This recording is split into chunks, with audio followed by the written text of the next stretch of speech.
All Stars de domingo a martes a las 10:30 de la noche. Presentan Chilevisión Noticias. ¿Qué tal? ¿Cómo están? Muy bienvenidos a la información. Es martes 28 de septiembre, Roberto.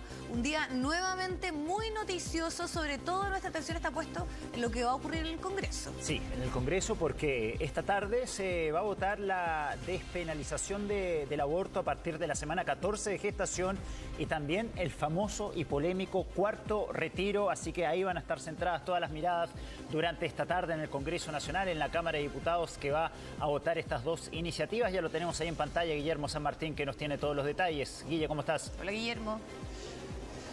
Hola Roberto, Viviana, ¿cómo están? Muy buenas tardes. Partamos por lo que va a ocurrir con el cuarto retiro, que es lo que concentra la atención en particular del Ejecutivo, puesto de que se ha conocido desde ya durante la mañana de parlamentarios del oficialismo en torno a que entregarían su voto a favor de esta iniciativa, lo cual podría configurar un escenario probable para poder alcanzar el quórum necesario que permita continuar con la tramitación de este cuarto retiro para que siga su análisis posteriormente en el Senado. Pero ahí, ¿qué es lo clave? ¿Qué es lo que va a ocurrir con parlamentarios, especialmente de la Unión Demócrata Independiente y de Renovación Nacional, en donde se han abierto la posibilidad de votar a favor de este cuarto retiro? ¿Quiénes, por ejemplo, han cambiado de parecer? Se ha planteado por parte de Camilo Morano oficialmente que va a votar a favor ya de este cuarto retiro. Lo mismo ha ocurrido con Rolando Rementería, quienes habían planteado en su momento que estaban en reflexión, ya han planteado que van a votar a favor. Según los cálculos que se han hecho previamente, serían 11 los parlamentarios de Renovación Nacional que estarían a favor de este cuarto retiro, y hay otros 3 que están aún por resolver cuál va a ser su posición final. Y desde la Unión Demócrata Independiente habría uno que ya abiertamente habría manifestado que está con intenciones de votar a favor, pero todo eso obviamente es posible que pueda cambiar dentro de las próximas horas, puesto de que también está haciendo sus esfuerzos el propio Ejecutivo por tratar de convencer a todos los parlamentarios de su sector de no entregar su voto a favor de esta iniciativa, por lo que ya se ha anticipado, ellos califican una mala política pública, y por sobre todo también respecto a lo que significaría para la candidatura presidencial de Sebastián Sichel, quien abiertamente se ha opuesto a que avance este cuarto retiro de los fondos de pensiones. Pero en términos generales ya también ha sido un elemento fundamental para poder ir tomando una resolución por parte de los parlamentarios de distintos sectores, lo que se despachó desde la Comisión de Constitución en la jornada de ayer. Muchos estaban a la espera de cómo iba a quedar redactada esta iniciativa para tomar una resolución en torno a su voto a favor o en contra.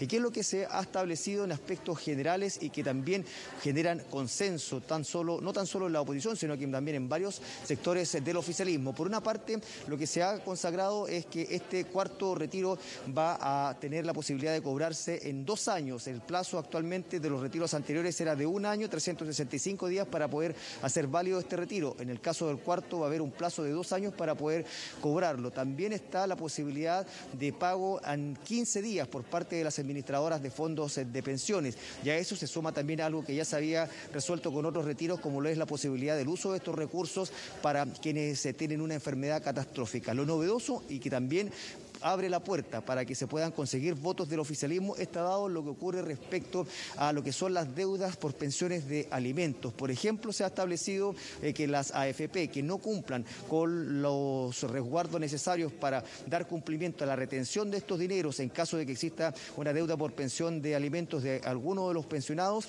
en este caso se va a multar con hasta 15.000 UF a la administradora que no cumpla con este tipo de prerrogativas. Y por el contrario, también se ha establecido que incluso si los fondos del 10% de este cuarto retiro no son suficientes para cubrir la deuda total de la pensión de alimentos, incluso se podría recurrir a otros dineros que estén dentro de las pensiones del trabajador o trabajadora que tenga algún tipo de deuda por pensiones de alimentos. Y esos aspectos han hecho mucho eco, en particular en parlamentarios del oficialismo, y son analizados como una indicación que podría motivar a no pocos parlamentarios del oficialismo a poder entregar su voto, y de esta manera ya se anticipa la posibilidad de que esté el quórum suficiente, aunque de todas maneras se ha insistido en que en ningún caso se va a producir la votación que se registró con los retiros anteriores, en donde incluso se alcanzó los 2/3 en la votación de la sala. En esta oportunidad se espera que el margen sea mucho más estrecho. Pasemos a revisar los análisis que se han hecho tanto del contenido de este proyecto como de las proyecciones para lo que van a ser la votación en sala por parte del presidente de la Comisión de Constitución, el diputado Marco Silavaca. Mira, yo creo que los hechos que la ciudadanía de Chile ha conocido en los últimos días ha logrado motivar a varios parlamentarios que se encontraban en reflexión para poder aprobar. Yo estoy muy confiado de que hoy día vamos a tener los votos suficientes para lograr el cuarto retiro, por lo menos que avance en la Cámara de Diputados, y motivar a los diferentes diputados a que representen efectivamente a la ciudadanía y no a los grupos económicos de nuestro país, no a un gobierno que termina, no a un candidato que no ha querido contestar si hizo uso o no hizo uso de su primer retiro. Creo que en ese sentido espero y estoy confiado de que hoy día tendremos los votos. ¿Por qué se habla de que el margen podría ser más estrecho, puesto que hay parlamentarios de la misma oposición que no han expresado opinión alguna respecto a lo que significa este cuarto retiro de fondos de pensiones? Y ahí está la incertidumbre. Por ejemplo, Pablo Lorenzini se ha mantenido en silencio hasta ahora. ¿Qué es lo que ha ocurrido con Pepe Out? Él ya abiertamente ha señalado de que no va a votar a favor y por ende ese voto ya no se contabiliza dentro de los 78, pero también hay otros integrantes del Partido Radical que en su momento se abstuvieron o votaron en contra de los retiros, y ahí está la incertidumbre respecto a si se puede alcanzar o no el quórum necesario para que pueda prosperar esta iniciativa de un cuarto retiro de fondos de pensiones. De todas maneras, desde las candidaturas presidenciales ya han surgido voces que también buscan alentar cuál es la postura final que van a tener sus candidatos, sus parlamentarios, que como ya se ha planteado desde la candidatura de Jasna Proboste, de Gabriel Boric, se ha insistido en que la idea es avanzar en torno a este cuarto retiro, a diferencia de lo que ha ocurrido con la candidatura de Sebastián Sichel, quien ha insistido en que esta es una mala política pública, invitando una vez más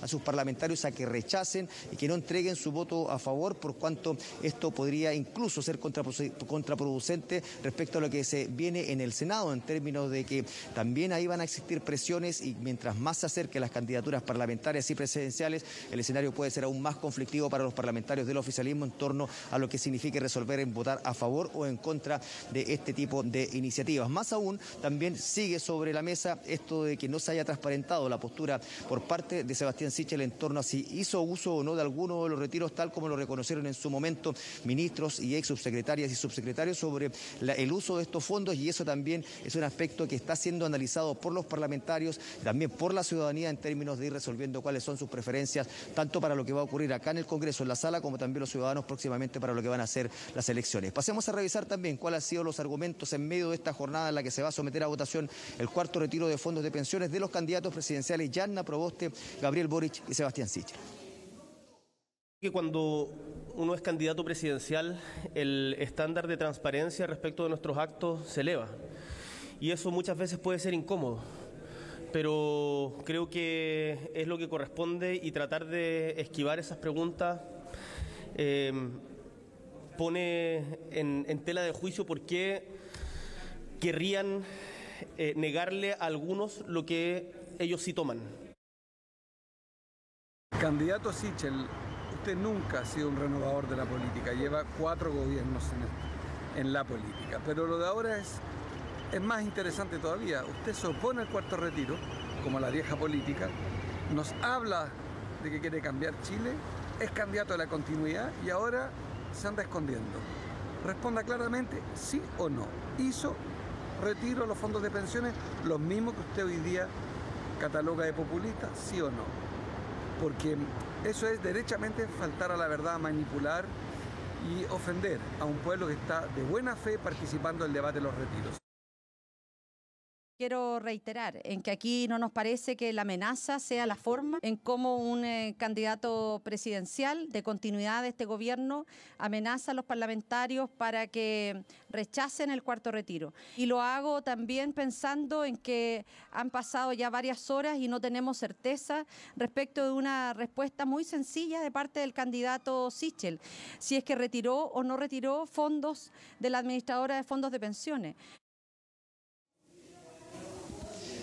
Bueno, y estas dudas respecto a qué es lo que ocurrió con Sebastián Sichel se suma también a lo que fue el reconocimiento, como les decíamos, de ministros y también ex autoridades de gobierno del uso de los recursos que en su momento estuvieron disponibles para algunos de estos retiros de los fondos de pensiones, lo que a juicio de parlamentarios del oficialismo que están a favor de esta iniciativa también los deja con muy poco margen para poder ir argumentando en la sala en torno a un eventual rechazo de esta iniciativa, y eso ha ido haciendo eco positivo en otros parlamentarios del oficialismo y a lo que se ha sumado, como les decíamos, también el carácter que ha tenido la redacción de esta reforma constitucional para ir generando convencimiento de entregar su voto a favor. Los cálculos, como les decíamos, a diferencia de lo que ocurría con los retiros anteriores, son más estrechos en torno a los votos que podrían estar disponibles y es por eso que hasta ahora se mantiene la incertidumbre si es que se va a alcanzar el quórum necesario. Desde la oposición son más optimistas, aunque desde el oficialismo señalan de que la visión es un poco más compleja respecto a lo que puede ir decantando durante las próximas horas, pero de todas maneras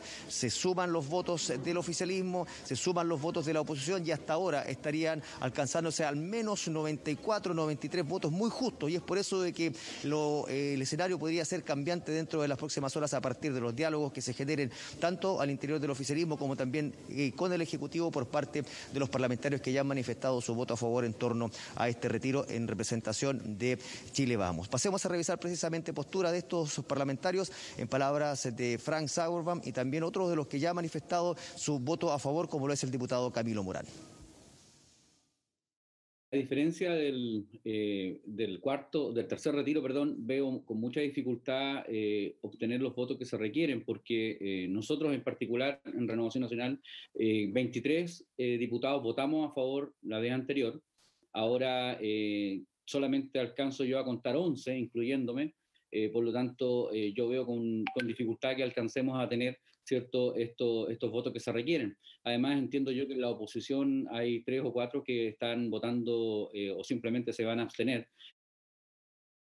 La verdad es que después de conversar con los ministros, con los economistas y con las personas principalmente, con un estado genuino de reflexión, hemos tomado la decisión de aprobar el cuarto retiro del 10%, no con tanto entusiasmo como los anteriores, porque he tomado contacto con ministros, con subsecretarios y con autoridades que están por rechazar este proyecto. El gobierno abiertamente está por rechazar este proyecto porque cree que es una mala iniciativa y en ese sentido está muy bien. Yo lo he escuchado todo, he escuchado a la Comisión Política de mi partido, a todos con mucho respeto, pero esta es una decisión personal que yo tomo más bien de lo recogido en mi distrito. Bueno, de ahí está el hecho de que bajo el análisis que se haga tanto desde el oficialismo como de la oposición, se calcula de que más allá que técnicamente sean 15 votos los que se requieran, si es que se vota en bloque por parte de la oposición sumando esos 78 votos, sin embargo la posibilidad de que alguno se descuelgue y también ante el escenario de los que se han ido sumando por parte del oficialismo se habla de que se requieren para asegurar que avance la iniciativa cerca de 18 a 20 votos. Ahora, ¿cómo va a ir decantándose esto? Como les decíamos, todo lo que se está viviendo acá en el Congreso Nacional durante la presente jornada es clave, puesto de que hay reuniones de bancada, se han reunido no tan solo los representantes del Ejecutivo con sus parlamentarios, sino que además hay llamados constantes tratando de invitar a que quienes ya han manifestado su voto a favor puedan deponer esa postura, considerando de que para el Ejecutivo podría tener un alto costo político el que siga prosperando este cuarto retiro de los fondos de pensiones. Eso es lo que respecta a esta reforma constitucional, por cuanto hay otra de las materias que también está concitando la atención durante la presente jornada acá en la Cámara de Diputadas y Diputados, y es lo que está ocurriendo en este momento en la sala, puesto que se está desarrollando ya el debate respecto a la despenalización del aborto para mujeres con 14 semanas de gestación. Cabe recordar que esto fue despachado con informe negativo desde la Comisión de Mujer, puesto de que el voto en contra de la parlamentaria de la Democracia Cristiana, Joana Pérez, se inclinó la balanza para rechazar la idea de legislar, al menos en lo que ocurrió en la comisión. Esto se despacha con un informe negativo a la sala. ¿Y qué es lo que se espera dentro de los próximos minutos? Bueno, que haya posturas disímiles al interior de la Democracia Cristiana respecto a lo que significa esta iniciativa. Para unos un tema valórico, para otros un tema de derecho de las mujeres. Y ahí están los argumentos sobre la mesa. Mientras que desde el oficialismo los apoyos a avanzar en torno a lo que es la despenalización del aborto han llegado mayoritariamente desde Evópoli, donde como partido se ha planteado que ellos están de acuerdo en entregar su voto a favor, a diferencia de lo que ha ocurrido en la Unión Demócrata Independiente, que lo rechazan tajantemente, y también mayoritariamente al interior de Renovación Nacional. Y es por eso de que también es incierto hasta ahora cuál va a ser el resultado final en torno a la votación en general de la despenalización del aborto dentro de los próximos minutos. A las 14 horas se abre la votación en la sala y ahí habrá que estar muy atentos a cómo se va resolviendo esta materia. Pasemos a revisar parte de los llamados que se han hecho durante la presente jornada por parte de quienes defienden la despenalización del aborto, especialmente con llamados a los parlamentarios que aún tienen dudas, especialmente de la democracia cristiana, en torno a avanzar en esta materia. Pasemos a revisar declaraciones de la diputada Camila Vallejos. Más allá de las creencias religiosas, las posiciones personales, si cada uno abortaría o no abortaría, aquí hay una necesidad de legislar una política pública porque es una realidad. El aborto, más allá de que esté penalizado, es una realidad y se sigue produciendo en nuestro país. Y el problema es que el peso que tiene la criminalización hace que las mujeres lo hagan de manera aislada, sin redes de apoyo y poniendo en riesgo, obviamente, su vida. Y yo creo que sería bueno quizá que la senadora Yasna Proboste pudiera tratar de alinear a sus parlamentarios y parlamentarias en este tema que es fundamental desde el punto de vista también de lo que ella ha dicho. Bueno, cabe recordar que en su momento, como les planteábamos, el voto en contra de Johanna Pérez fue el que inclinó la balanza en la Comisión de Mujer, dejando la votación 7 en contra y 6 a favor, 6 mayoritariamente de la oposición, el resto de los votos también a favor del oficialismo. Y en este sentido, lo que respecta a lo que va a ocurrir en la sala es la incertidumbre que se está generando en estos momentos. Si bien requiere mayoría simple de los parlamentarios presentes en la sala, no tan solo hay parlamentarios de la democracia cristiana que han manifestado su reticencia a avanzar en la despenalización del aborto, sino que también hay uno que otro al interior del Partido Radical, al interior del Partido por la Democracia, del mismo Partido Socialista, y eso también hace que sea incierto cuál pueda ser el resultado final en torno a esta iniciativa. Por eso es que desde ya, por ejemplo, desde la democracia cristiana han llamado a respetar cuáles sean los argumentos al interior de su partido en torno a estar a favor o en contra de esta iniciativa, dejando atrás lo que fueron las duras críticas que recibió Johanna Pérez por votar en contra de esta iniciativa en la Comisión de la Mujer. Pasemos a revisar los argumentos que entregó en la sala de la Cámara de Diputadas y Diputados el parlamentario Gabriel Asensio. Señor presidente, el derecho a vivir en paz es también el derecho a pensar distinto.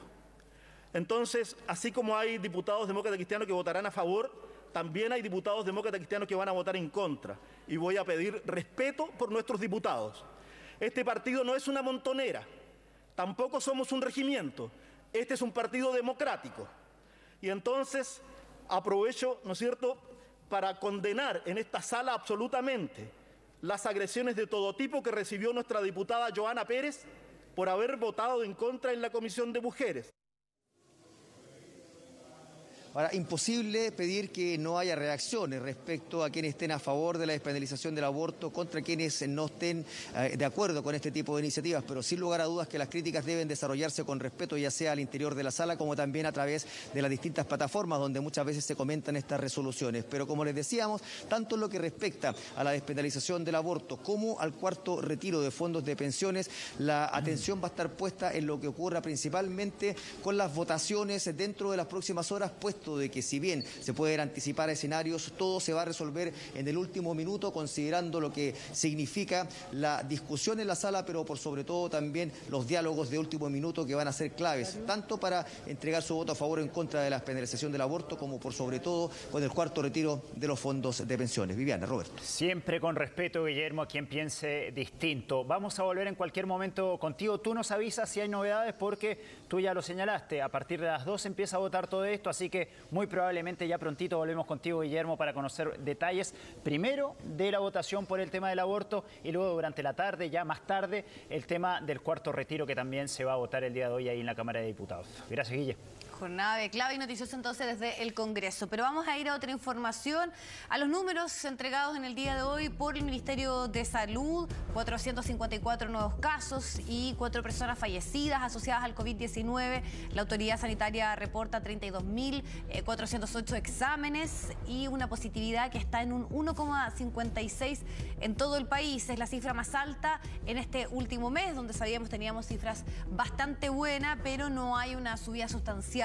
Aún actualmente hay 3.851 casos activos y ninguna región disminuyó sus casos en los últimos 7 días. La variación de los nuevos contagios es de un 50% si se considera la semana anterior. Claro, suben los casos, pero la cantidad de personas hospitalizadas y los fallecidos sigue siendo bajo, y eso podría ser una característica de la variante Delta, pero sin duda acá lo fundamental es el proceso de vacunación que ha avanzado, y además también se suma esta semana la vacunación a los niños entre 6 a 12 años. Sí, y tal vez es un pequeño aumento de casos porque estamos a 28 de septiembre. Han pasado 10 días desde las fiestas patrias y se preveía también que podían aumentar los casos una semana, 10 días después de las fiestas patrias, y es lo que estamos viendo ahí con 3.800 casos activos. Estábamos alrededor de los 3.000, ha subido un poco esta cifra, pero siguen siendo alentadoras las cifras de la pandemia en nuestro país. Y alentadora también es la campaña de vacunación con la tercera dosis. Más de 3 millones de personas ya han recibido esta tercera dosis para aumentar la inmunidad contra el COVID-19. Ya la tenemos ahí en pantalla, Consuelo Aguilera, y también el llamado de las autoridades a que respeten el calendario y que finalmente vayan a aplicarse esta dosis de refuerzo. Consu. Hola Roberto, muy buenas tardes. Importante llamado que hicieron las autoridades durante esta jornada. Esto porque son más de 400.000 las personas que, pudiendo optar a la dosis de refuerzo, aún no se han inoculado. Esto por diversas razones, sin duda, pero de todas formas las autoridades dijeron que van a centrar toda esta semana en reforzar ese llamado, que es muy importante que estas personas acudan a vacunarse para seguir avanzando en esta estrategia de inmunización. Decían además que hay que tener especial ojo porque la variante Delta está tomando aún más protagonismo en nuestro país y de hecho, según lo que señalaba la subsecretaria de Salud Pública, Paula Daza, la mayoría de los casos que se están detectando hoy en día tienen relación con esta variante, por lo tanto hay que tener ojo con eso y en ese sentido es muy importante también que las personas se vacunen, no solamente aquellas que les toca la dosis de refuerzo, sino que también aquellas personas que no se han vacunado. Recordemos que también que con este nuevo plan paso a paso que fue anunciado por el gobierno se van a introducir algunas modificaciones para las cuales va a ser necesario tener el pase de movilidad, por ejemplo, para trasladarse de una región a otra.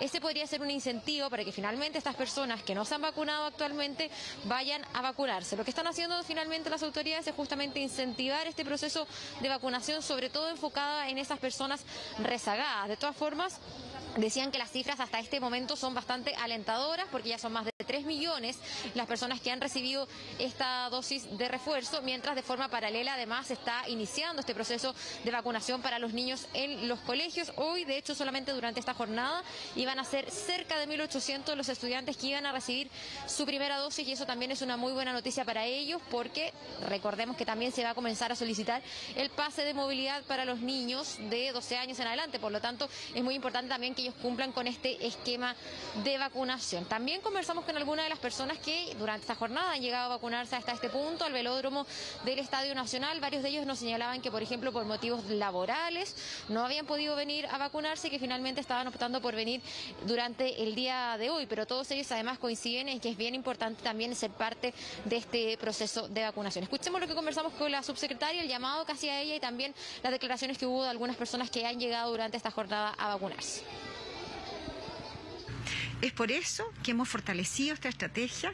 En el día de ayer ya hemos vacunado a más de 3 millones de personas con la dosis de refuerzo. En las personas mayores de 55 años hemos vacunado más de 2.477.000 personas. Hemos alcanzado un 70% de la dosis de refuerzo. Es una buena cifra, pero queremos que todas las personas que le corresponde su dosis de refuerzo, sobre todo las personas mayores de 55 años, que lo hagan. Y también sabemos que estamos frente a una nueva variante, que es la variante Delta, que es más contagiosa. No estoy rezagada, justo me tocaba hoy día, estaba muy pendiente de hacerlo. Yo trabajo con niños chiquititos en casa, entonces era muy importante hacer el refuerzo porque como los niños más chiquititos no tienen vacuna todavía, son como de riesgo. Los invito a que se vengan a vacunar. Yo tuve COVID hace 2 semanas, tenía 2 dosis, los síntomas fueron leves, un resfrío, entonces yo por precaución y hago un llamado a todos a cuidarse y no solo pensando en uno, sino que en su familia. Importantes entonces estos testimonios, sobre todo el de la segunda persona que ustedes escuchaban en esas declaraciones, porque ella daba cuenta de que efectivamente sufrió un cuadro de COVID-19 luego de haber recibido las 2 dosis de la vacuna, pero que este cuadro fue leve. De hecho, dijo, ella nos comentaba fuera de cámara que siguió realizando sus actividades con completa normalidad en su casa, sin duda, cumpliendo la cuarentena, pero que la verdad se sentía como un resfrío normal y no tuvo ningún inconveniente con eso. Así que hacer ese llamado, ese 30% de personas entonces que pudiendo vacunarse con la dosis de refuerzo aún no lo han hecho. Y la otra otra buena noticia en materia de vacunación tiene relación con los resultados del estudio que estaba llevando adelante el Ministerio de Salud respecto a la vacuna AstraZeneca. Y la verdad es que los datos son bien interesantes porque este estudio da cuenta que luego de 14 días de transcurrida la dosis de refuerzo, los anticuerpos aumentan en 14 veces. Transcurridos 28 días, estos aumentan en 25 veces. Y si los consideramos solamente desde el día 14 al día 28, aumentan en un 80%. Por lo tanto, son muy buenos resultados en ese sentido. Y también lo otro que decían las autoridades es que todavía hay algunas personas que tienen algo de desconfianza con la vacuna AstraZeneca y que estos resultados dan cuenta de que es altamente efectiva y además es una vacuna también muy segura. Escuchemos lo que dijo la subsecretaria de Salud Pública, Paula Daza, entonces respecto a este tema. Hemos visto que las personas mayores de 55 años, después de 14 días de haberse puesto la dosis de refuerzo con la vacuna AstraZeneca, aumentan 14 veces, más de 14 veces los niveles de anticuerpos. Y cuando lo hemos medido a los 30 días de haberse colocado la dosis de refuerzo, esos niveles de anticuerpos aumentan 25,5 veces. Es decir, entre los 14 y los 28 días aumentan más de un 80%. Es una muy buena noticia, porque sabemos que estamos frente a una vacuna que es segura, pero también estamos viendo que la dosis de refuerzo permite proteger en forma muy importante a las personas después de un mes. Proceso de vacunación entonces que además cobra especial relevancia si consideramos estas modificaciones que se hicieron al plan paso a paso y también el fin del estado de excepción, que significa el fin del toque de queda y también de otras restricciones de movilidad. Por lo tanto, ahora es más importante que nunca, según lo que señalan las autoridades, no solamente que las personas participen de esta campaña de vacunación, sino que también cumplan con todas las normas sanitarias, las normas de autocuidado que bien debiésemos saber en este momento, como es el uso correcto de la mascarilla, mantener el distanciamiento social. Y esto además está especialmente enfocado en aquellas personas que probablemente durante este fin de semana van a realizar una serie de actividades. Después de más de 500 días con toque de queda, ya son varios los que están planificando este fin de semana y en ese sentido hay varias recomendaciones también a tener en cuenta para evitar nuevos brotes de COVID-19, porque en ningún punto yo creo que ninguna persona quiere que volvamos a retroceder en este plan paso a paso y para eso es muy importante el cuidado que tengamos cada uno de nosotros y también la fiscalización, porque hoy algunos expertos, particularmente del Colegio Médico, nos señalaban que, por ejemplo, es muy recomendable que se tomen medidas a nivel de comunidad. Por ejemplo, si una persona va al cine y a los 2 días, 3 días presenta algún síntoma asociado a COVID-19, que esa misma persona se tome el tiempo de llamar al cine para explicar esta situación y así tener una trazabilidad muchísimo mejor ante cualquier tipo de estas situaciones. De hecho, conversamos, ya les decía, con el Colegio Médico para conocer sus impresiones. Luego de estos anuncios del gobierno, pasemos a revisar esas impresiones. Entendemos que sobre todo el toque de queda, que viene de la mano del estado de excepción constitucional, ya representaba bastante rechazo entre la ciudadanía. Nos parece que se toman algunas medidas, pero nuestro principal llamado es a mantener la comunicación de riesgo. Ojalá que esta percepción de que se termina el estado de excepción constitucional no tenga en la ciudadanía la percepción de que se terminó la pandemia. Muy por el contrario, sigue la pandemia, pero si esta curva empieza a aumentar de forma más abrupta, obviamente se tienen que levantar todas las alarmas y me imagino y esperamos que el gobierno transparente así hay algunas medidas de retroceso o para poder enfrentar un escenario más adverso.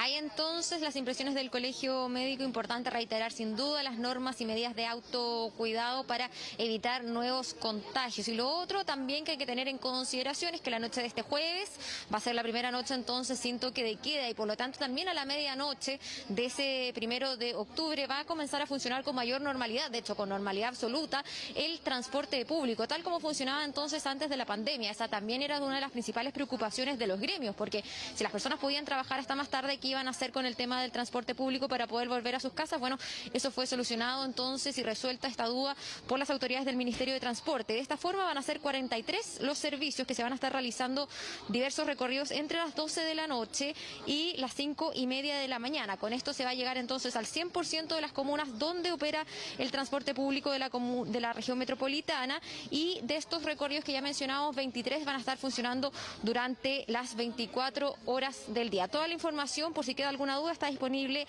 en la página www.red.cl para que se informen entonces de estos recorridos. Escuchemos entonces las declaraciones del subsecretario de Transporte, quien se refirió a este tema. A partir del 1 de octubre, finalmente se acaba el estado de excepción junto con el toque de queda. Esto es muy importante porque desde el punto de vista del transporte público va a significar extender los horarios por una parte y por otra parte recuperar los servicios nocturnos. Serán 43 servicios nocturnos que operarán a partir del 1 de octubre.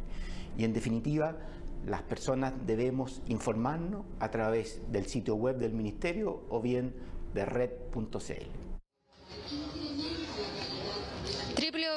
www.red.cl, ahí está toda la información desplegada de estos cambios para el transporte público. Importante que la gente lo tenga en consideración si tiene que trasladarse entonces después del horario que ya estaba establecido. Y sin duda reiterar, Roberto, el llamado a las personas para que se sumen a esta campaña de vacunación y también que ahora más que nunca mantengan todas las medidas preventivas. Bien, Consu, muchísimas gracias. Ya volvemos contigo en cualquier minuto. Vivi, te tengo un dato. Mira, estaba sacando la cuenta. 558 días en toque de queda. Cuando se termine el toque de queda el día viernes, vamos a haber pasado en pandemia. Jueves en la noche. El jueves en la noche. Claro, o sea, a las 0 horas del viernes ya no hay toque de queda. O sea, la práctica para que uno se lo mentalice, ya el jueves no estaría esta restricción. Claro, 558 días. Mira. Bueno, y precisamente ese fue uno de los anuncios más esperados, esto dado por las buenas cifras también en complemento de la vacunación, pero hay cambios significativos en lo que conocíamos hasta ahora, lo que es el plan paso a paso. Por ejemplo, ya no hay más cuarentena, la primera etapa se llama restricción y así se va avanzando, se pueden realizar todo tipo de actividades, pero hay modificaciones en los aforos. Hay varias dudas cuando se implementan este tipo de cambios. Vamos a conversar a esta hora de estas modificaciones. Tenemos la comunicación con comisaría virtual con el teniente Daniel Molina. ¿Qué tal? Muchas gracias, Medina, perdón, por acompañarnos. ¿Cómo está? Buenas tardes. Hola, teniente. Hola, Diana, Roberto, ¿cómo están? Muy buenas tardes. Estaba muy atento también a lo que estaban comentando en la nota anterior porque hay información bien importante, así que vamos a estar complementando también con la otra parte del anuncio, el tema del toque de queda, el tema de los aforos, así que vamos a estar conversando eso. Ya, eso es importante. Entonces, pensemos en este jueves, porque algunos dicen cuándo efectivamente ya no hay toque de queda. Si una persona a las 2 de la mañana, de la madrugada, anda por la calle, no está cometiendo ya ningún tipo de ilícito, no está en el fondo violando el toque de queda porque ya se entraría en la norma que rige el 1 de octubre, que es el término del estado de excepción constitucional. Exactamente, de hecho, si lo hacemos mucho más práctico, este día miércoles, la noche del miércoles, la madrugada del jueves, es el último toque de queda. Ya. Ahí ya finaliza a las 5 de la mañana. Es decir, ya este día jueves, en la noche y pasando al viernes, ya no va a existir toque de queda. Así que las personas que anden a las 2, 3 de la mañana en la calle no van a tener ningún inconveniente. Así que obviamente ya no existe esa restricción. Bien, teniente, bueno, es una notición después de, decíamos recién, más de 1 año y medio en toque de queda. Ahora vamos, el que quiera salir a las 3 de la mañana a pasear por el barrio va a poder hacerlo sin irse detenido. Teniente, a pesar de que ya no va a existir la restricción del toque de queda, ¿se va a necesitar algún tipo de permiso para, por ejemplo, trasladarse a otra región? Eso es muy importante porque lo que se eliminan son todos los permisos de desplazamiento y solamente ahora las restricciones van a estar en las reuniones, en los aforos, pero en los viajes interregionales durante el mes de octubre va a ser obligatoria solamente el 6-19 para las personas que se transporten en transporte público, por ejemplo en bus interurbano, en avión, en tren. Ellos van a tener que portar su C-19 o su pase de movilidad. Pero a partir del 1 de noviembre ya no va a existir el 6-19 y las personas solamente se van a trasladar con su pase de movilidad para quienes lo tengan, porque ahí también hay algunas consultas en qué pasa si yo no tengo mi pase de movilidad para poder hacer viajes interregionales. También lo van a poder hacer, ellos no van a tener restricción, solamente y durante los próximos días, que ya lo anunció así la ministra subrogante de Salud, de que se va a establecer cuáles van a ser estos aforos para los buses interurbanos o el transporte interurbano que va a transportar personas que no tengan su pase de movilidad. Ya, o sea, hay que hacer esa aclaratoria, pero van a poder viajar las personas que no están vacunadas y no tienen el pase de movilidad. Y ahí usted dice que depende del aforo, de la capacidad de los buses, ver cuántas personas no vacunadas, por ejemplo, pueden hacer un viaje interregional. Exactamente, y eso en este momento está en desarrollo por lo que lo mencionaban las autoridades de gobierno, la autoridad sanitaria. Lo importante es que todos van a poder hacer sus viajes interregionales. La diferencia es que van a haber algunos aforos un poquito más restringidos para los buses que lleven personas que no vayan con su pase de movilidad, pero eso ya durante los próximos días va a estar publicado y obviamente que va a quedar mucho más claro. Y eso comienza a regir desde el 1 de noviembre. Teniente, en cuanto a los aforos también cambiaron. Antes estábamos en un plan paso a paso que contemplaba 4 fases. Ahora son 5 fases. La región metropolitana, todas sus comunas, por ejemplo, están en fase 4. Por lo que yo recuerdo, en estos días, si uno quería hacer, por ejemplo, un asado en la casa, podía invitar hasta 40 personas siempre y cuando estuvieran todas vacunadas. ¿Qué pasa con este nuevo plan paso a paso? ¿Se puede invitar más gente a la casa o los aforos siguen siendo igual? 50 personas en este caso. Claro, eso es muy importante porque una de las actualizaciones tiene el plan paso a paso son las etapas. Ahora van a ser 5 etapas, ya no está la etapa de cuarentena, sino que se llama restricción, pero la región metropolitana o las comunas que estén, por ejemplo, en fase de apertura inicial, porque ahora es apertura, pero desde el viernes ya va a ser apertura inicial, pueden tener un máximo de 50 personas en la casa. ¿Qué es importante?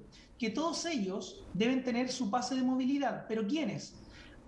Durante todo el mes de octubre se les exige a los mayores de 18 años, pero a partir del 1 de noviembre todos los mayores de 12 años van a tener que portar su pase de movilidad. Por ende, van a estar dentro de esta restricción del aforo. Y eso comienza el 1 de noviembre. Durante este mes, obviamente que solamente se le exige a los mayores de 18 años. Se les exige, teniente, pero en el caso de la contabilización de las personas también se incluyen los niños los aforos. O sea, si tengo a 10 adultos con pase de movilidad y hay 5 niños, son 15 los que están en ese caso, no 10 por tener el pase de movilidad, porque también siempre hay dudas, por ejemplo, con los menores de 12 años, que en este caso, más allá de que puedan estar vacunados a partir de los 6, no van a contar con el pase, ¿no? De hecho, Viviana, todas las personas cuentan en el aforo, todos, sin importar su edad. Ahora, ¿a quiénes se les va a exigir el pase de movilidad? En este caso, durante el mes de octubre, son los mayores de 18 años y desde el 1 de noviembre a todos los mayores de 12 años. Pero todos, sin importar su edad, suman en este aforo. Teniente, en la práctica, ¿cómo se ha llevado a cabo esa fiscalización cuando hay una reunión social en una casa? Si ustedes reciben una denuncia, por ejemplo, de alguna reunión en una casa y ven que hay 40 personas, ustedes llegan, tienen que verificar si efectivamente las 40 personas tienen el pase de movilidad. ¿Y qué pasa si dentro de estas 40 personas hay una persona que no tenga este pase de movilidad? ¿Cuál es finalmente el castigo? ¿Cómo se procede en ese caso? Lo primero, que hay distintas normativas que siguen vigentes, y eso es importante. Si bien el estado de excepción finaliza este 30 de septiembre, continúa la alerta sanitaria y el código sanitario. ¿Qué establece esto? La misma normativa que hemos venido trabajando durante toda la pandemia. Por ende, si hay alguna persona que pone en riesgo la salud pública, obviamente que puede arriesgar la detención y también que se le instruya un sumario sanitario. Por ejemplo, ¿qué va a pasar ahora? Si a las 2, 3 de la mañana hay una persona que hace un llamado al nivel 133 o a la autoridad sanitaria porque en una casa están haciendo una fiesta y que él cree que no están respetando los aforos. Lo primero que va a llegar, obviamente, va a ser personal de carabinero, personal municipal, para poder verificar. Puede ingresar hasta por ruido molesto. Y se adopta el procedimiento por ruido molesto. Pero si uno ve que en un lugar donde deberían haber 50 personas hay más de 100, obviamente que uno va a estar en presencia de algún procedimiento ya diferente. Y ahí hay que adoptarlo. ¿Qué es lo que hace uno? Puede también pedir la cooperación de la autoridad sanitaria y fiscalizar que todos porten su pase de movilidad y obviamente los dueños de casa ahí son quienes son los responsables de velar porque esa reunión se cumpla con todos los aforos determinados. Así que ojo también con los dueños de casa.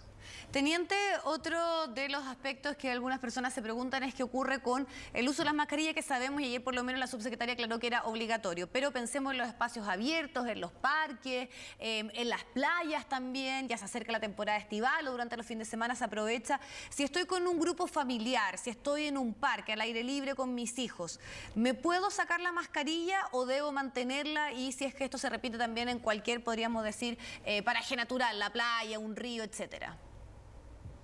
De hecho, Viviana, acá se mantiene todo igual. Y eso es, yo creo, la respuesta más práctica, que así como hemos venido con el uso de mascarilla obligatorio, en todos los lugares públicos, en transporte público. De hecho, cuando uno está en la playa y va a caminar o va a interactuar con otras personas, tiene que tener su mascarilla. Eso sigue igual, eso no cambia. Pero ¿y si entonces, me mantengo en un grupo? Porque eso se modificó, me acuerdo, durante el verano. Si uno iba a bañarse, obviamente no iba con mascarilla, pero si estaba en un grupo podía hacer el retiro, y en los parques también. Entonces, siempre que ese grupo fuera un grupo familiar, un grupo de amigos, no una interacción con otras personas que no sabemos si están vacunadas o no, si tienen pase, etcétera. Entonces, ¿eso se sigue manteniendo? ¿Debemos ocupar la misma lógica? La misma lógica, pero ahora, obviamente que el llamado que han hecho todos y nosotros nos sumamos es que ojalá puedan utilizar la mascarilla la mayor cantidad del tiempo, y porque eso ayuda también a prevenir. Obviamente que hay algunos sectores donde no la van a necesitar utilizar, o para hacer deporte, para correr, pero obviamente que si las personas quieren utilizarla de forma permanente, mejor aún. Pero la normativa sigue igual, así que van a seguir las mismas condiciones que teníamos hasta el día de hoy.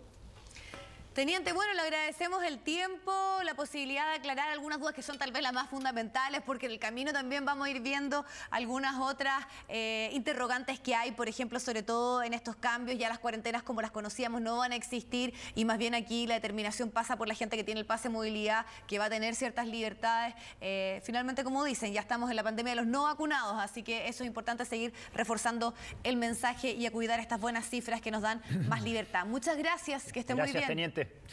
Vamos a ver, Vivi, cómo... Roberto, esté muy bien. Gracias, que esté muy bien. Vamos a ver, Vivi, cómo se va a portar la gente ahora sin toque de queda, después de tanto tiempo. Vamos a cambiar de tema ahora. Aterrados están los residentes de un edificio tras una serie de ataques por parte de un vecino. El hombre ha ingresado sin permiso a departamentos, agredido verbalmente a otras personas y, lo más grave de todo, apuñaló a otro residente. ¿Cuáles son los pasos a seguir en un caso como este? Lo vemos en la siguiente nota. A simple vista, dos vecinos conversando tranquilamente. Pero una vez que el hombre de polera burdeo ingresó al ascensor, ocurrió lo impensado. Llegó el ascensor y el tipo me siguió por la espalda y me enterró el cuchillo sin razón alguna. Yo solo lo saludé y no tuve más contacto con él. Aterrados, Camilo y su acompañante intentaron bajar del ascensor, pero al constatar el corte que le habían propinado, decidieron ir en busca de ayuda sin lograr hasta ahí retener al agresor. Cerramos y bajamos al piso 1 y le gritamos a los conserjes que nos ayudaran, que llamaran a los carabineros. Y ahí un conserje me ayudó y me llevó al hospital. Un ataque sorpresivo y por la espalda que pudo tener consecuencias incluso fatales. Por fortuna la lesión no fue tan profunda, por lo que regresó a su hogar, eso sí, con miedo, ya que su agresor vive unos pisos más arriba. Mismo sentimiento que tienen el resto de los residentes. Están aterrados, dicen que este ataque es un hecho más de una serie de actos protagonizados por el mismo sujeto. Se la pasa tocando los timbres de los departamentos a ver quién abre la puerta.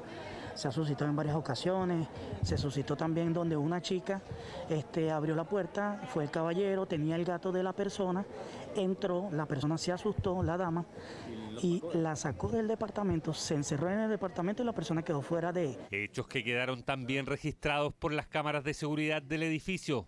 Por ello, tras la denuncia por este ataque, el agresor fue detenido y formalizado por lesiones menos graves. Quedó en libertad, pero con prohibición de acercarse a la víctima.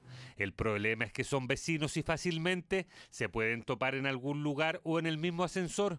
Ante situaciones como estas, expertos entregan recomendaciones. Los vecinos lo primero que tienen que hacer es que, al parecer se hizo en este caso, la denuncia, ¿ya? La denuncia se puede hacer en cualquier comisaría de Carabineros, en cualquier dependencia de la PDI, directamente en la Fiscalía e incluso en los juzgados de garantía. Y tal como lo hicieron estos vecinos de Independencia, es necesario que el Comité de Administración inicie acciones legales en el juzgado de policía local, para que se adopten medidas, más aún cuando el comportamiento del residente se hace reiterativo y con una violencia en escalada. La comunidad puede juntar, por ejemplo, firmas y solicitar al comité de administración que ejecute una especie como de mandato, indicándole al dueño de la propiedad que debe expulsar a su arrendatario o terminar su contrato de arriendo. Así se pidió en este caso. Al ser el vecino agresor arrendatario, la administración conversó con el dueño del departamento y el corredor de propiedades. Que tiene un contrato vigente, pero dada la gravedad, ya le notificaron el término del contrato y van a ir a una instancia judicial para que esto salga de una forma lo más rápida que se pueda, Graves hechos que se viven al interior de este edificio y que fácilmente podrían generar situaciones aún más violentas. De ahí la urgente necesidad que este sujeto deje cuanto antes el departamento que arrienda para la tranquilidad de todos sus vecinos. Vamos a la región de Valparaíso a conocer detalles de un asalto ocurrido en Vía Alemana, personas encapuchadas, armadas, que amenazaron y solamente se llevaron finalmente 20.000 pesos, pero estamos revisando las imágenes de ese hecho. Pedro Garrido nos va a contar de lo ocurrido. Pedro. Hola, Pedro. Hola, ¿cómo están? Muy buenas tardes. Poco a poco se conocen nuevos antecedentes respecto de este violento hecho que se registró la tarde-noche de ayer acá a mis espaldas en la comuna de Vía Alemana, específicamente en la estación Las Américas de Metro Valparaíso, cuando dos antisociales ingresaron a la estación y provistos de arma de fuego amedrentaron a la cajera de las casetas de pago. Es importante señalar que la gran mayoría de las personas no pagan efectivo, sino que paga con tarjetas de crédito. Por lo tanto, también a eso se debe el robo bastante menor de esa recaudación, 20.000 pesos. Pero más allá del robo como tal, lo importante es la violencia con la que actuaron estos dos sujetos, aún cuando nos encontramos en horario peak, pasadas las 21 horas, según ha sido precisado. Conversamos con algunos usuarios de Metro Valparaíso, aseguran que se hace necesaria lo que es una mayor seguridad, no solo en las estaciones, sino que también al interior de los carros. Existen guardias privados, pero no existe presencia, por ejemplo, constante de guardias a lo largo de la red. Es parte de las declaraciones de los propios usuarios. Pasemos a revisar qué nos comentaban durante esta mañana. Ellos tienen guardia, pero están abajo, entonces igual hay que tener hay que ver el entorno más que nada. Hay que tener seguridad para el entorno y para nosotros mismos que somos los pasajeros. Ellos la esperan en lugares que saben que no tienen ningún resguardo policial. Por ejemplo, la salida de aquí, saliendo aquí, lo pueden apañar al tiro. Bueno, para ser precisos, existen encargados al interior de cada una de las estaciones con polerones rojos. Estos son asistentes de seguridad y también algunos guardias que circulan, pero que no están presentes en todas las estaciones, lo que ha provocado incluso, recordemos, hace un par de años atrás, robos masivos o denominados turbazos, también muchas personas saltando los torniquetes, incluso hechos de violencia como el que se registró durante la jornada de ayer. También dos personas resultaron afectadas, los delincuentes con las armas de fuego los amedrentaron y le quitaron distintas especies. Se están realizando distintas diligencias por parte de personal de Carabineros, también equipos de seguridad. Pasemos a revisar qué nos comentaban respecto de los operativos que se están desarrollando hasta hace muy pocos minutos atrás acá en la estación Las Américas. Munidos de armas de fuego, intimidando a la cajera, para lo cual efectuaron un disparo. Quebró uno de los vidrios y proceden a sustraer la cantidad de 20.000 pesos aproximadamente. A raíz de este procedimiento no hay personas lesionadas, solamente existen daños y el robo que afectó a esta estación del metro. El Ministerio Público instruye que el personal de la sección de investigaciones policiales pericie el lugar donde había ocurrido este hecho. Encuentran evidencia que es materia de la investigación y va a ser informada debidamente al Ministerio Público. Lo primero es condenar el hecho porque además hubo dos víctimas que no hemos logrado dar con ellas y que también le sustrajeron algunos bienes, no sabemos cuánto. Sin embargo, estos delincuentes actuaron de manera violenta, a sangre fría, y evidentemente va a requerir de una investigación por parte de la instrucción de la Fiscalía, pero además por parte nuestra va a requerir de una estrategia que tengamos que realizar respecto de la seguridad que existe hoy día en aquellas funcionarias de las boleterías de Merval. Bueno, un llamado entonces a mejorar la seguridad del servicio es el que realizan los propios vecinos, teniendo en cuenta de que son varios millones de personas las que se desplazan durante el año acá en la región de Valparaíso, consolidándolo como uno de los medios de transporte más importantes, tanto por su economía como también por su efectividad. De igual forma, se están realizando distintas diligencias para dar con el paradero de estos dos sujetos. Estarían parcialmente identificados. Hay una serie de registros de las cámaras de seguridad de la estación de metro parámetros que podrían determinar y entregar algún antecedente que están siendo periciados a esta hora por las policías. Claro, y con eso obviamente que la gente tenga confianza y se sienta seguro en el momento de utilizar este transporte público. Muchísimas gracias, Pedro, por el reporte. Vamos a cambiar de tema, vamos a analizar lo que está ocurriendo con esta crisis migratoria humanitaria, porque el Senado realiza precisamente una sesión especial por esta situación. Queremos saber qué temas se discutieron. Tenemos ya la comunicación con Carlos Caucota, que va a profundizar en esto. Carlos, ¿qué tal? Hola, ¿cómo están? Muy buenas tardes. Sí, sesión especial que se vive hasta ahora en el Senado, incluso hasta ahora siguen hablando algunos parlamentarios respecto a esta crisis migratoria que se vive en el norte de nuestro país, especialmente con los hechos ocurridos el pasado sábado en la Plaza Brasil de la ciudad de Iquique, donde se desaloja este lugar que estaba siendo ocupado por migrantes aproximadamente hace 2 años. Luego de esta desalojo, los hechos que se vivieron con estas marchas en contra de la población migrante, la quema de sus objetos personales y obviamente este desagravio que se ha vivido a nivel internacional en contra de la reacción de algunos iquiqueños que realizan estos hechos bastante repudiables. Por eso el Senado hoy día ha citado una sesión especial. Fue citado tanto el ministro de Relaciones Exteriores como el ministro del Interior, que en este día es el subsecretario Gali. Recordemos que el ministro del Interior está de vicepresidente en estos momentos y se están analizando una serie de medidas para afrontar esta crisis migratoria. Por ejemplo, abordar el tema de las asociaciones ilícitas que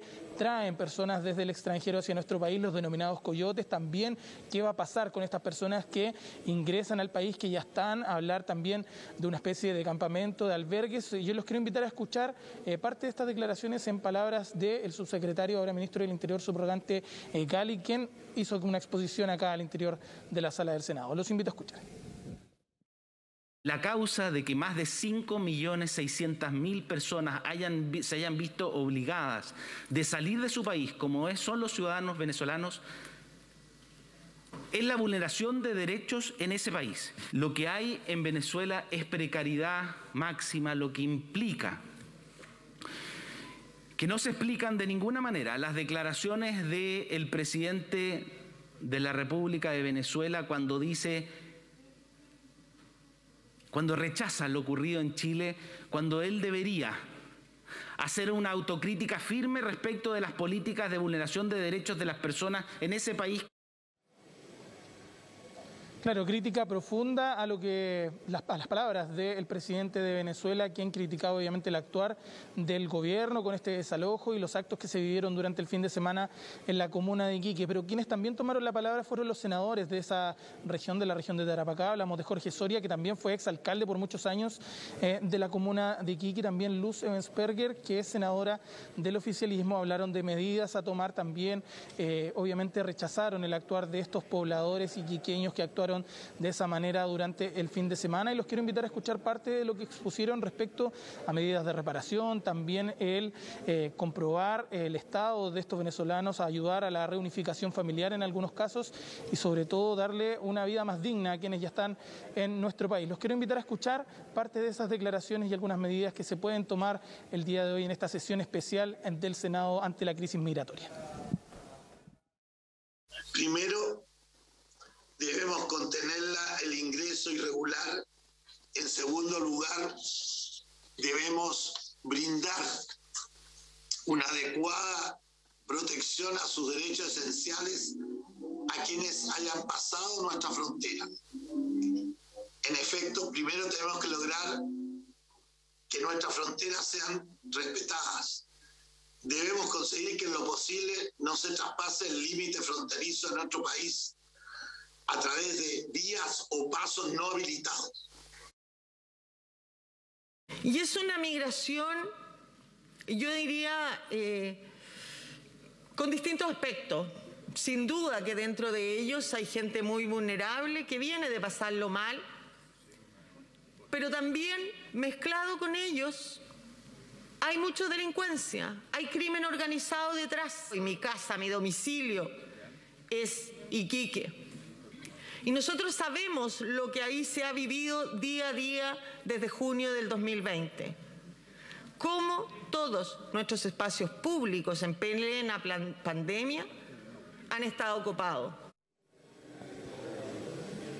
Claro, ocupación de espacios públicos, medidas que se pueden tomar y obviamente el llamado al gobierno a ya empezar a tomar medidas en esta crisis migratoria que se vive en el norte del país. Vamos a seguir atentos a lo que obviamente determine esta comisión especial, esta sesión especial que se vive en el Senado a esta hora en Valparaíso. Sí, ojalá esta sesión tenga algún tipo de efecto, aunque sea político, aunque el tema siga estando como preponderante, porque por lo menos lo que se ha hecho hasta ahora sabemos que no está siendo suficiente para enfrentar esta crisis, esta problemática. Muchísimas gracias, Carlos. Gracias, Carlos.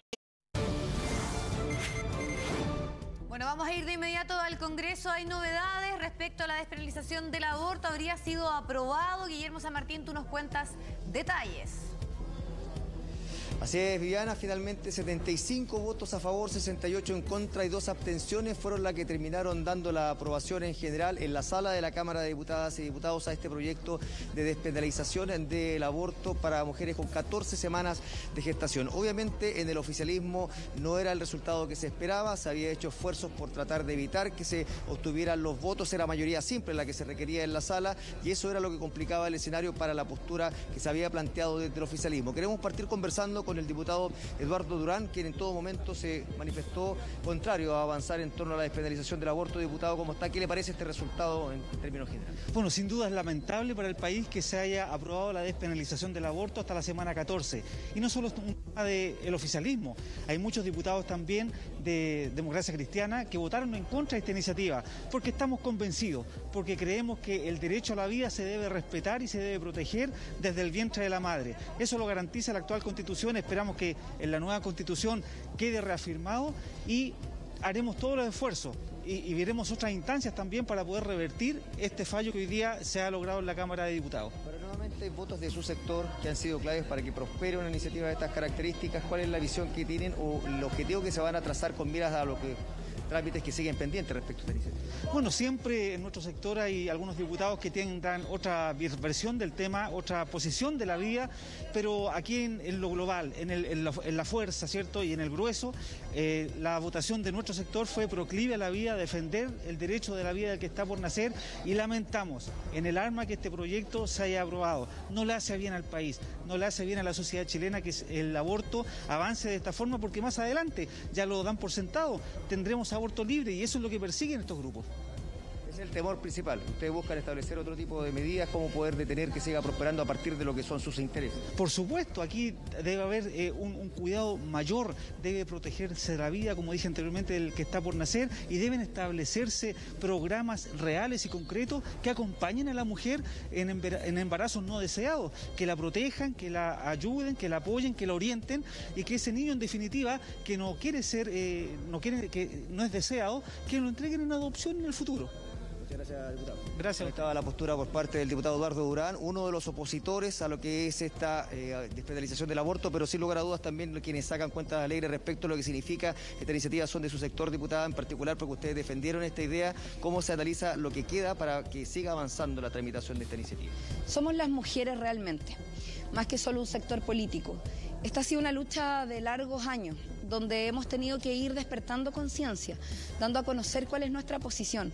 Primero quiero decir que ninguna mujer aborta porque quiere, y eso es lo más importante de esta discusión. Acá nosotros no estamos legislando si nos gusta o no nos gusta el aborto. Yo soy matrona y quisiera que ninguna mujer tuviera que abortar.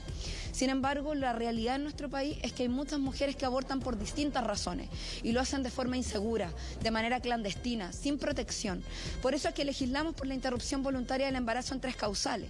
Sin embargo, las otras causales, lo que ocurre es que están criminalizadas. Las mujeres pueden ir a la cárcel y esa es una situación inaceptable. Además de la inseguridad, la criminalización no es aceptable y esa es la razón por la cual hoy día despenalizamos, al menos eso fue lo que se votó. No esperábamos tener tantos votos a favor, sabíamos que había una posibilidad de que se aprobara, pero de verdad fue una sorpresa y una sorpresa positiva. Chile está avanzando, está creciendo, hay un apoyo ciudadano a este proyecto, además porque creemos que esto también es parte de los avances en materia de derechos sexuales y reproductivos para las mujeres de nuestro país. Sabemos que hay un paso que falta. Porque esta fue la aprobación en general. Esta fue la aprobación en general, falta la aprobación en particular particular hubo una indicación, vuelve a la comisión, pero esperamos que no más allá de 2 semanas podamos volver a tenerlo de vuelta en la sala. Ese es el compromiso al menos de la presidenta de la comisión y creemos que este es un avance fundamental, lo vamos a seguir empujando. Yo estoy feliz por las mujeres de Chile porque creo que hemos avanzado en conquistar derechos y esto tiene que ser acompañado sin duda con mayor educación sexual, con fortalecer las políticas públicas de prevención, con métodos anticonceptivos, pero no nos podemos tapar los ojos. La realidad en Chile es que quien tiene plata va a otros países y decide abortar en otros lugares y lo hacen de forma segura y quienes no, lo hacen en clandestinidad. Eso no lo, y más encima están amenazadas por la ley de ir a la cárcel. Eso es lo que aprobamos hoy y esperamos que en un futuro gobierno podamos legalizar para que además esto esté garantizado en el servicio público de salud y que no tenga que quedar solo a las posibilidades individuales de llevar adelante una interrupción del embarazo de forma segura. Muchas gracias, diputada. Muchas gracias. La palabra de la diputada Carol Cariola. También queremos aprovechar la oportunidad de conversar con el subsecretario de la Secretaría General de la Presidencia para conocer la postura del Ejecutivo en torno a lo que ha significado este paso que se ha dado en la despenalización del aborto. Subsecretario, ¿cómo está? ¿Qué análisis se puede hacer respecto a lo que queda por tramitación y cómo se puede quizás buscar fórmulas para que no siga prosperando según los intereses del Ejecutivo? Bueno, muy buenas tardes. En general, nosotros lamentar el resultado de la votación. Recordemos que en la Comisión de Mujeres este proyecto tuvo un informe negativo, se rechazó 7-6 y ahora fue solamente a la sala para su aprobación en general. Hubo alguna ausencia de parlamentarios de lado y lado y nosotros creemos que no hay ninguna justificación sanitaria para poder avanzar en este proyecto de ley, que lo que hace en el fondo es legalizar, no despenalizar, sino que legalizar el aborto derechamente, sin eufemismo, hasta las 14 semanas. Nosotros tenemos la convicción de que la vida del que está por nacer es un derecho constitucional, de que la vida del que está por nacer es patrimonio de la naturaleza humana y desde luego nadie tiene derecho a interferir en esa vida. Es una convicción que tiene el presidente de la República, que tiene nuestro gobierno y que también tiene nuestros parlamentarios. Por lo tanto, nosotros vamos a hacer todos los esfuerzos posibles para que cuando el proyecto vuelva, el proyecto no cuente con los votos para pasar al Senado y no tengo ninguna duda que vamos a dar todos los argumentos posibles para sostener que esto es una mala política pública y además a la diputada Cariola también señalarle que esto no es un tema solamente patrimonio de las mujeres. También hay muchas mujeres que también están a favor de la vida, que hacen esfuerzos importantes, creando fundaciones, llevando adelante muchas iniciativas que en el fondo impiden esta concepción de que en el fondo el tema del aborto es un derecho de las mujeres. Nosotros creemos que la vida del que está por nacer es un bien en sí mismo y que eso tiene protección jurídica, constitucional y también moral. Así que nosotros vamos a hacer todo lo posible para que el proyecto no prospere. Muy bien, ¿qué caminos quedan como para poder tomar alternativas? Desde luego el proyecto tiene que volver a discutirse en la Comisión de Mujer. Ahí desde luego la posición pro aborto está en minoría, gracias al voto de la diputada Joana Pérez. Entonces tenemos la convicción de que el proyecto va a volver rechazado a la sala. Eso es lo que nos gustaría a nosotros que se pudiese volver a reeditar. No tenemos ninguna duda que la diputada Joana Pérez, que estuvo en contra del aborto, no hay ningún argumento para que cambie su posición. Por lo tanto, creemos que va a llegar nuevamente rechazado y nuevamente podemos dar la discusión acá en la sala para que no pase al Senado. Eso es lo que vamos a hacer. Gracias. Estaba la palabra del subsecretario Máximo Pavés respecto a lo que significa esta aprobación de la despenalización del aborto. Claro, queda mucho trámite aún pendiente, puesto que lo que ha ocurrido es la aprobación en general en la sala de la Cámara de Diputadas y Diputados. Esto vuelve a la Comisión de Mujer, puesto que se han presentado indicaciones, se someten a discusión y nuevamente tiene que pasar por la sala para ser ratificado y esas son las instancias en las que el Ejecutivo intentará imponer su postura en torno a que no se siga avanzando respecto a esta despenalización del aborto. Ahora, ¿qué es lo que está ocurriendo en este momento? Ya se está iniciando la sesión en la sala de la Cámara de Diputadas y Diputados respecto a lo que significa el cuarto retiro de los fondos de pensiones. Una vez sometido a votación, lo que se refería más bien a lo de la despenalización del aborto, se iba a establecer una pausa de 10 minutos, eso ya se ha cumplido y se estaba pidiendo el quórum necesario para dar cuenta y dar inicio desde ya a la nueva sesión que se está reabriendo en la sala de la Cámara de Diputadas y Diputados para comenzar con la discusión del cuarto retiro de los fondos de pensiones y ahí también va a estar la atención puesta, tal como ha ocurrido con este proyecto de despenalización del aborto, en torno a si van a estar o no los votos para terminar aprobando esta iniciativa. Los invito a revisar qué es lo que está ocurriendo en este momento en la sala de la Cámara de Diputadas y Diputados, por cuanto, como les decíamos, ya se está dando inicio a esta sesión en la que se va a abordar esta reforma constitucional respecto a un cuarto retiro de fondos de pensiones. Pasemos a escuchar parte de ese ambiente de lo que está ocurriendo en la sala. Bernales y Vidal y de la diputada señora Castillo, que modifica la Carta Fundamental para regular la renuncia y mecanismo para proveer la vacante de un convencional constituyente. Eso es todo, presidente. Muchas gracias. sobre la cuenta. Esta sesión tiene por objeto tratar el proyecto de reforma constitucional originado en mociones refundidas que autoriza el retiro. Sí, Guillermo, solamente la precisión respecto al tema anterior, que estamos hablando de despenalizar y no legalizar por algunos argumentos ahí que parece que no lo tenían del todo claro, pero vayamos al tema del cuarto retiro. ¿Qué posibilidades hay de que prontamente ya se pueda zanjar si efectivamente esto avanza? Y pensando que ya hay algunos parlamentarios de Chile Vamos que dicen que no estarían los votos, entonces quiero saber también si ya en el reporteo, en lo que se intuye siempre en la previa, está la posibilidad de cumplir con estos 3/5 para que pueda avanzar y esto finalmente tenga que verse en el Senado, Guillermo.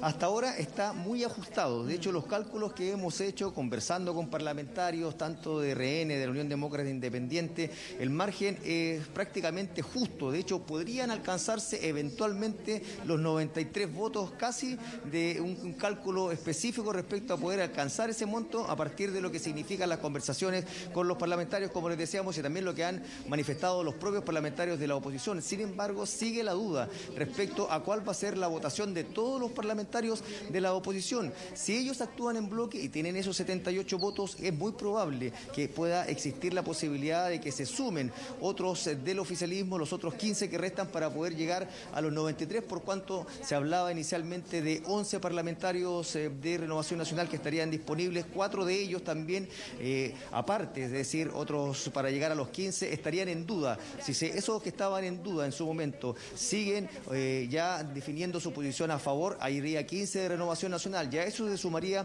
uno de la Unión Demócrata Independiente, quien en su momento había expresado su intención de voto a favor. Lo vamos a mencionar porque él, si bien no lo ha oficializado, en su momento lo hizo. Después recibió conversaciones y también comentarios por parte del Ejecutivo que lo hicieron retrotraerse de hacer público su decisión. Y hablamos de Álvaro Carter, que es el principal parlamentario de la Unión Demócrata Independiente, que ya estaría disponible como para votar a favor. Entonces, bajo ese escenario es que estarían 16 votos adicionales, 78 más los 16 de lo que son los parlamentarios del oficialismo. Se generaría un escenario probable para poder tener esos votos necesarios. Sin embargo, sigue siendo demasiado estrecho, lo que significa la posibilidad de obtener los votos necesarios, el quórum necesario, puesto de que si se cae un par de votos o alguno de los parlamentarios de la oposición se abstiene, es prácticamente poco viable que se puedan obtener los votos necesarios para que siga avanzando este cuarto retiro de los fondos de pensiones. Nos encontramos junto a la diputada Maya Fernández también para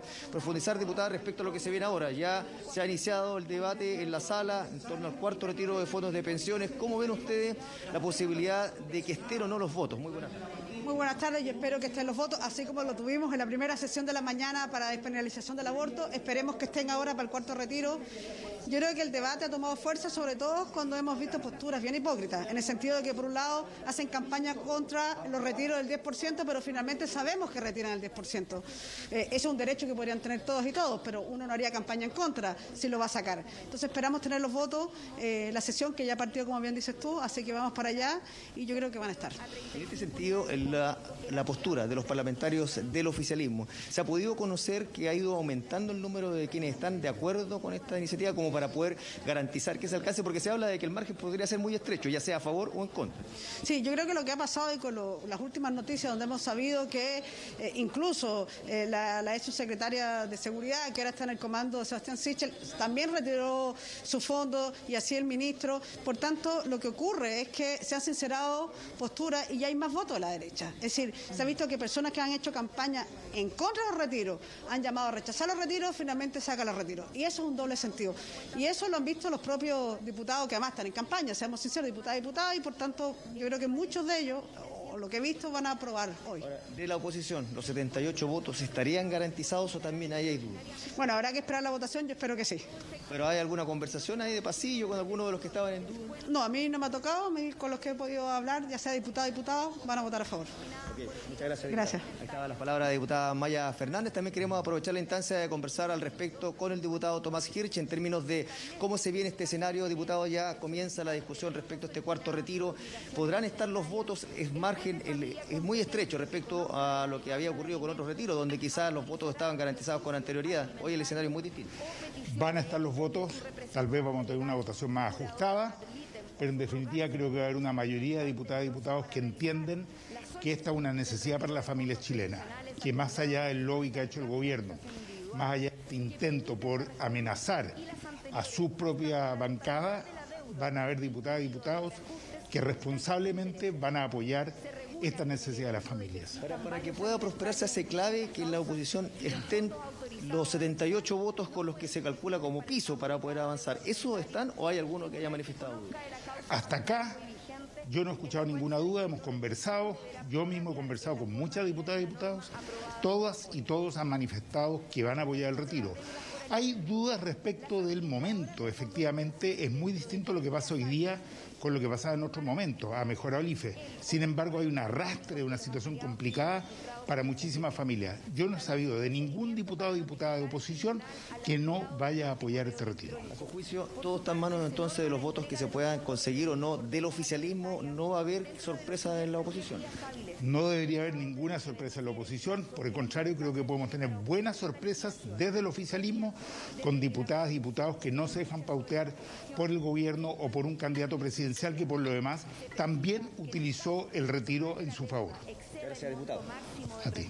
Coinciden los análisis que hacíamos previamente, Viviana, en términos de lo clave que resulta que la oposición vote en línea, que los 78 votos que representan los parlamentarios de la oposición estén a favor de este cuarto retiro de los fondos de pensiones, para que de esta manera los que ya han comprometido su voto a favor del oficialismo permitan alcanzar el quórum necesario de los 3/5, los 93 votos. De lo contrario, el margen es muy estrecho y podría definirse por 1 o 2 votos si es que esto prospera o simplemente se cae en esta instancia en la discusión en la sala de la Cámara de Diputadas y Diputados, de lo cual estaremos informando oportunamente. Vamos a quedar pendiente. Tú nos dices que probablemente se pueda aprobar de forma bastante justa, pero hay que ver cuánto efecto tuvo precisamente este reconocimiento de autoridades de estar a favor, más bien de haber sacado ese 10% en precisamente los parlamentarios del oficialismo. Recordemos que cambió drásticamente a esta observación que hizo el propio candidato Sebastián Sichel, decir voy a estar observando, voy a estar pendiente para ver cómo votan a partir de todo lo que se ha conocido en estos últimos días. Así que cualquier novedad nos haces el llamado y retomamos contigo, Guillermo. Gracias, Guille. Por supuesto, seguimos en contacto. Buenas tardes. Vamos a cambiar de tema ahora. Hace 2 meses la Corte Suprema falló a favor de una familia que pedía a su ISAPRE cubrir la hospitalización domiciliaria de su hijo con parálisis cerebral. Sin embargo, hasta ahora esto no se ha concretado, mientras los padres de Mauricio invierten cerca de 4 millones de pesos mensuales en sus tratamientos.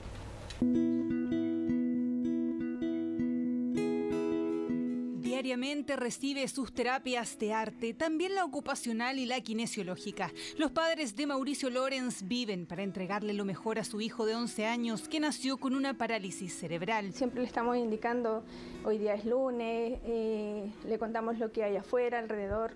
Tratamos de hacer su vida como si fuera un niño común y corriente. Los costos mensuales de su tratamiento bordean los 4 millones de pesos y para su familia es imposible desembolsar otros 7 millones en la hospitalización domiciliaria que Mauricio requiere a raíz de una apnea que no le permite respirar en forma adecuada.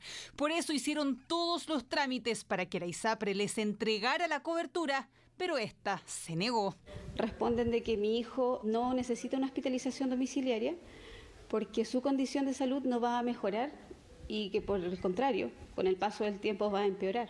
Que nos respondan de esa manera, tratando a mi hijo como si fuera un objeto, no una persona, es una impotencia muy grande, porque ¿quiénes somos nosotros frente a la ISAPRE? Nada. Y es que ese fue el argumento que entregó ISAPRE Vida 3 a la Corte de Apelaciones luego de que los padres de Mauricio interpusieran un recurso de protección. Este fue acogido, sin embargo, la aseguradora recurrió a la Corte Suprema, que nuevamente dio la razón a la familia en julio pasado. El problema es que hasta ahora Mauricio sigue sin los cuidados ordenados por el máximo tribunal. Pero hasta hoy día no tenemos nosotros el beneficio de hospitalización domiciliaria. Estamos frente a un gigante como es la ISAPRE, impedidos de poder recibir el beneficio. Él puede tener días muy buenos y puede tener otros no tan buenos y tenemos que ir con él a los médicos, a las urgencias. Y eso ha pasado durante 10 años. Desde ISAPRE Vida 3 explicaron a Chilevisión que la demora se debió a un problema con la designación del prestador, pero que ya tomaron contacto con sus padres para asumir los altos costos del tratamiento. Informamos que ISAPRE se encuentra realizando todas las gestiones necesarias para agilizar el proceso de ingreso. con la finalidad de otorgar a Mauricio, en el menor tiempo posible, todos los cuidados que requiera. Para ello, nos hemos comunicado con sus padres y nos encontramos coordinando con el prestador su próximo ingreso para iniciar su tratamiento. Y mientras eso ocurre, Mauricio sigue luchando contra todas las enfermedades que diariamente lo llevan a urgencias, esperando que se acate la orden del tribunal y así tener una mejor calidad de vida. Nuestro hijo es todo para nosotros, pero lo que queremos es que él tenga una buena calidad de vida y que sea el niñito feliz que siempre ha sido. Bueno, son casi las 3 de la tarde, estamos de vuelta con las noticias y les cuento que en el centro de Santiago fueron allanadas 2 casas de cambio, esto por denuncias de lavado de activos. Max Frick, ya lo tenemos ahí en pantalla y nos tiene los detalles. Max, ¿cómo estás? Hola Roberto, muy buenas tardes. Sí, no solamente acá en Santiago, sino que en las regiones de Arica y Parinacoti, también en Tarapacá, se produjeron una serie de allanamientos simultáneos en los cuales la Policía de Investigaciones, a través de su brigada especializada, la BRILAC, la Brigada de Lavado de Activos, llegó hasta estos lugares investigando varios delitos. Tú ya lo decías, uno de ellos, lavado de activos, pero además contrabando, que podría ser presumiblemente de joyas de oro, y también asociación ilícita, delitos tremendamente graves por los cuales fueron detenidos una serie de sujetos que estarían a cargo de estas casas de cambio. Durante toda la mañana estuvo la Policía de Investigaciones recabando evidencia al interior de estos recintos en el centro de Santiago, en calle Agustinas, también en calle Moneda, incluso desde unas oficinas en calle Moneda con San Antonio. Se sacó una suerte de prensa, lo que también en un momento hacía pensar inicialmente en algún delito de falsificación de billetes. No se ha descartado eso, porque la Policía de Investigaciones fue tremendamente escueta al entregar información acerca de esta diligencia, pues la audiencia de formalización de cargos en contra de los imputados por parte de la Fiscalía Metropolitana Occidente, que es la que lidera esta investigación, se va a realizar el día de mañana. Así que probablemente mañana se van a conocer más detalles acerca de esta red que realizaba contrabando, lavado de activos y también el delito de asociación ilícita. Vamos a escuchar lo que dijo la policía luego de esta serie de allanamientos, varios de ellos que se realizaron en casas de cambio del sector céntrico de Santiago. Son varios allanamientos, entrada y registro y detenciones que son simultáneas, donde se está investigando los delitos de contrabando, lavado de activos y asociación ilícita. Esa es por ahora la información que podemos entregar. Todos los antecedentes están siendo puestos a disposición del Ministerio Público y ya mañana la formalización, obviamente el fiscal va a poder entregar mayor antecedente. ¿Cuántos detenidos hay? Por ahora no le puedo entregar esa información. Como les dije, son varios allanamientos y procedimientos que se están haciendo de manera simultánea, así que...